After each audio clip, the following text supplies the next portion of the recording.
इस जल को देख रहे हैं आप? ये मलिन है, इसमें कुछ गंदगी है, किंतु यदि आप इसे कुछ समय के लिए ऐसे ही छोड़ दोगे तो आप देखोगे ये मैल अपने आप इसके तले जाकर बैठ जाएगा। यदि इस पात्र को हिलाओगे तो कुछ नहीं होगा, शांत छोड़ दोगे तो ये मैल अपने आप नीचे चला जाएगा। उसी प्रकार जब हमारे जीवन में कोई समस्या हो, हमारे जीवन में अशांति हो, तो कोई हलचल करने से या संतोष खो देने से हमें उसका हल नहीं मिलेगा। शांत रहकर विचार करोगे तो उसका हल मिलेगा। स्मरण रखिएगा, धीरज और संतोष से, शांति से विचार करोगे तो कितनी भी बड़ी, क्योंकि अशांति का सुझाव शांति ही है। राधे राधे।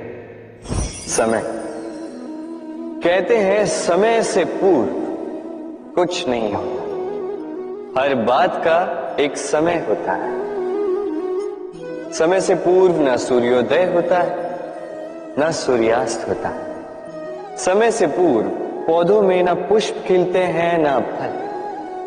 किंतु एक बात सोचिए, यदि वर्षा आने से पूर्व किसान भूमि ना जोते, वो बीज ही ना पिरोए, तो क्या फसल होगी? यदि योद्धा युद्ध से पूर्व अपने शस्त्र ही ना परखे, तो वो युद्ध कैसे लड़ेगा? इसका अर्थ ये, समय आपका जब आना है तब अवश्य आएगा, किंतु तब तक ये महत्वपूर्ण है कि आप स्वयं को उसके लिए सज्ज रखें, क्योंकि ये अवसर, ये शब्द बोलने में जितना छोटा है, ये आता भी उतने छोटे समय के लिए है और फिर निकल जाता है। अब यदि अवसर आपके हाथ आ जाए और यदि आप उसके लिए सज्ज ही ना हो, तो आपको सफलता कैसे मिलेगी? तो आप उचित समय की प्रतीक्षा कीजिए, उस अवसर की प्रतीक्षा कीजिए, किंतु तब तक निरंतर प्रयासों से स्वयं को और सक्षम बनाते रहिए, क्योंकि सफलता आपकी प्रतीक्षा कर रही है। बस उसके लिए सज्ज रहिए। राधे राधे। वाणी मनुष्य को मिली सबसे अद्भुत भेंट। ये वाणी है जो मनुष्य को संसार में सारे अन्य जीवों से भिन्न बनाती है, संसार में सबसे ऊपर ले जाती है। इसी वाणी के कारण हम एक दूसरे से संवाद साध सकते हैं। मैं अपनी मन की भावनाएं किसी से व्यक्त कर सकता हूं, कोई और उसके मन की भावनाएं मुझसे व्यक्त कर सकता है। ये वाणी ही हमारी सबसे बड़ी ढाल भी है। अब देखिए, आपने देखा होगा किसी की वाणी मीठी होती है तो लोग उससे प्रेम करते हैं, उसे अपना मित्र बनाते हैं।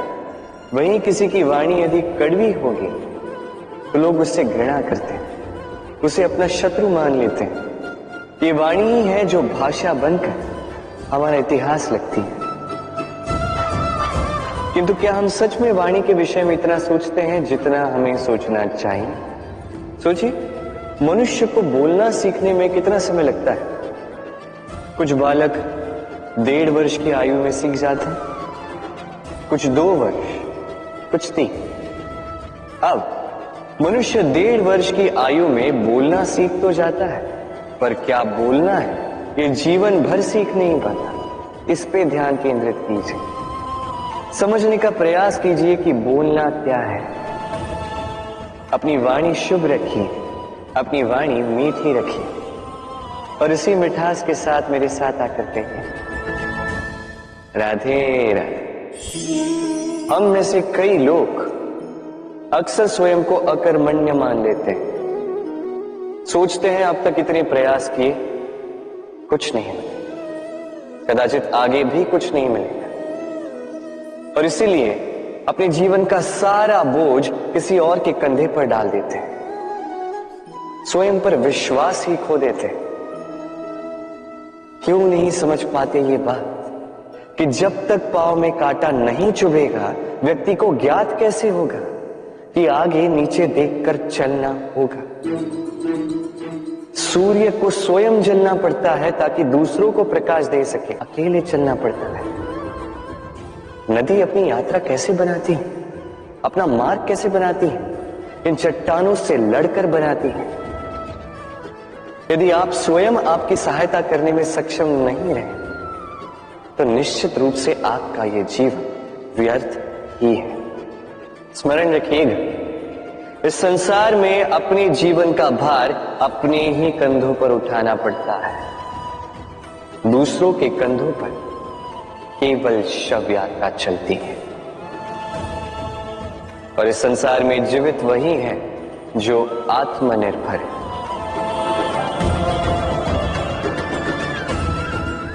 राधे राधे। कभी आपने किसी कुंभकार को देखा है?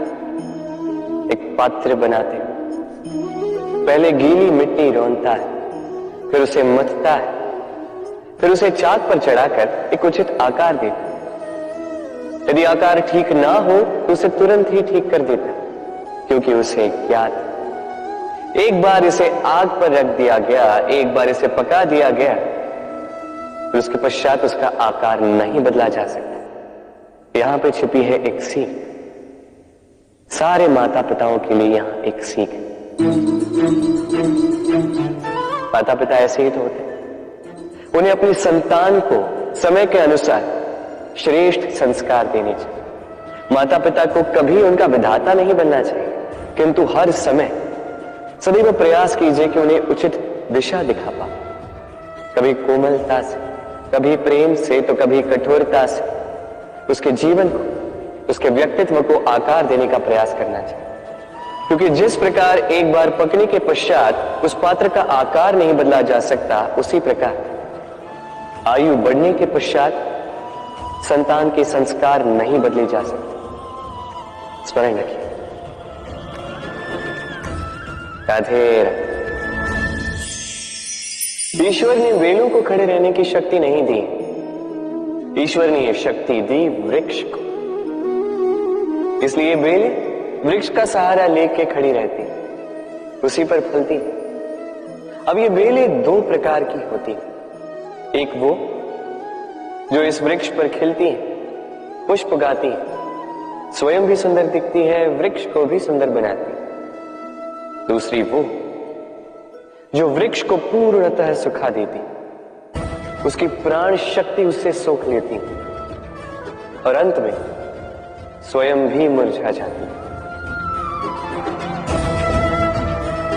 स्मरण रखिए, यदि कोई व्यक्ति सदैव आपके साथ खड़ा रहा, सदैव आपका संबल बनकर रहा, सदैव उसने आपकी सहायता की, और यदि आप उसके साथ छल करोगे तो आपका पतन निश्चित है। ऐसा कभी न कर। सदैव ऐसे लोगों को प्रेम दे, सम्मान दे और मेरे साथ आनंद से करें। राधे राधे। आइए इस पौधे से मिलिए। मेरे लिए ये पौधा अत्यंत प्रिय है। मैं इस पौधे से बहुत प्रेम करता हूं। अब सोचिए, यदि इसी प्रेम में मैं इसे दिन में 6 बार जल दूं तो क्या इसका विकास और अच्छे से होगा? क्या वो इसके लिए शुभ होगा? कदापि नहीं। इसकी जड़ें गल जाएंगी, इसकी जड़ों में जो जल सोखने की शक्ति है वो समाप्त हो जाएगी। तो आवश्यक क्या है? आवश्यक है कि उचित मात्रा में इसे जल दिया जाए। आवश्यक है कि उचित समय के पश्चात इसे जल दिया जाए। आवश्यक है कि इसे सूर्य का ताप भी सहना होगा। आवश्यक है कि हर कार्य मर्यादा में होना चाहिए। अब यही भूल अधिकतर माता पिता कर बैठते हैं। अपनी संतान से इतना प्रेम करते हैं और उसमें संतान की हर आवश्यकता पूर्ण करते हैं, हर एक वस्तु उसे देते हैं, हर एक बात करते हैं, और ऐसे उस संतान के विकास में स्वयं ही बाधा बन जाते हैं। ऐसा मत कीजिए। ये यात्रा संतान की भी है। उसे भी जीवन में आगे बढ़ना है, बहुत कुछ सीखना है, अपने बल पर कार्य करने दीजिए। एक अत्यंत महत्वपूर्ण बात आपको बताऊंगा जिसे आपको स्मरण रखना। प्रेम और शत्रुता यदि अति है तो घातक। हर बात में संतुलन बनाकर रखें और मेरे साथ प्रेम से कहें राधे राधे। हम सभी मंदिर में जाते हैं, ईश्वर के समक्ष बैठकर हाथ जोड़ते हैं और अपनी मांग रखते हैं। कभी सोचा है ईश्वर को कैसे लगता होगा कि मेरे भक्त मेरे पास आते हैं केवल अपनी इच्छा पूर्ति के लिए, मुझसे मिलने के लिए। कई सारे लोग मंदिर जाते हैं, अपनी इच्छा ईश्वर के समक्ष रखते हैं। अब यदि उनकी इच्छा पूर्ण ना हो तो हताश हो जाते हैं। अब से जब भी आप मंदिर जाओ, ईश्वर के समक्ष बैठो, हाथ जोड़ो और कहो धन्यवाद। धन्यवाद ईश्वर, आपने मुझे जो कुछ भी दिया है उसमें मैं प्रसन्न हूं। बस मुझे मार्गदर्शन कि कैसे मैं अपने कर्मों से, स्वयं अपने कर्मों से वो सभी प्राप्त कर सकूं जो मैं पाना चाहता हूं। ईश्वर से केवल मांगने जाओगे तो ईश्वर के समक्ष स्वयं को बहुत ही छोटा पाओगे। किंतु यदि स्वयं कर्म करके ईश्वर को धन्यवाद कहने जाओगे तो सही अर्थ से आपको ईश्वर मिल जाएंगे। राधे राधे। अद्भुत बात है, हमें सदैव हमारे नाम से बुलाया जाता है। नाम से हमारी पहचान है। ये नाम ही है जो इतिहास में स्थान बनाने में हमारी सहायता करता है। नाम बनाने के लिए व्यक्ति क्या कुछ नहीं करता, नाम पर कलंक न लग जाए इसके लिए क्या क्या प्रयास नहीं करता। अपने जो कुछ भी पाए, धन, संपत्ति, सुख, ये सब कुछ नाम के समक्ष छोटा है। नाम सबसे ऊपर रह जाता है। ये नामकरण संस्कार सदैव हमारे लिए अत्यंत महत्वपूर्ण होता है। अब आपको क्या लगता है मैं किस नाम की बात कर रहा हूं? वो नाम जो हमने जन्म से पाया? नहीं, मैं उस नाम की बात कर रहा हूं जो हमने हमारे कर्मों से अर्जित किया। जो जन्म से प्राप्त हुआ वो मृत्यु के साथ चला जाता है। ये तो जो नाम कर्मों से प्राप्त होता है वो हमें अमर करता है। माता पिता से हमें जन्म मिलता, जन्म से मिले संबंध मिलते, समाज से मिले मित्र, प्रकृति से मिला भोजन। यदि कुछ ऐसा है जो हमने स्वयं पाया तो वो है हमारे कर्मों का फल। वो है वो नाम जो हमने कर्मों से अर्जित किया। इसलिए सदैव श्रेष्ठ कर्म कीजिए और मेरे साथ प्रेम से कहिए राधे राधे। मनुष्य भी कितना विचित्र प्राणी है, सदैव संघर्ष करता है, सदैव प्रयास करता है कि वही सबसे बड़ा बने, प्रयास करता है कि उसके समक्ष सबके शीश झुके हुए और उसके लिए सबसे पहले शक्ति प्राप्त करने का प्रयास करता है। शक्ति प्राप्त कर भी लेते हैं और उसके भय से सबको अपने समक्ष झुकाते हैं।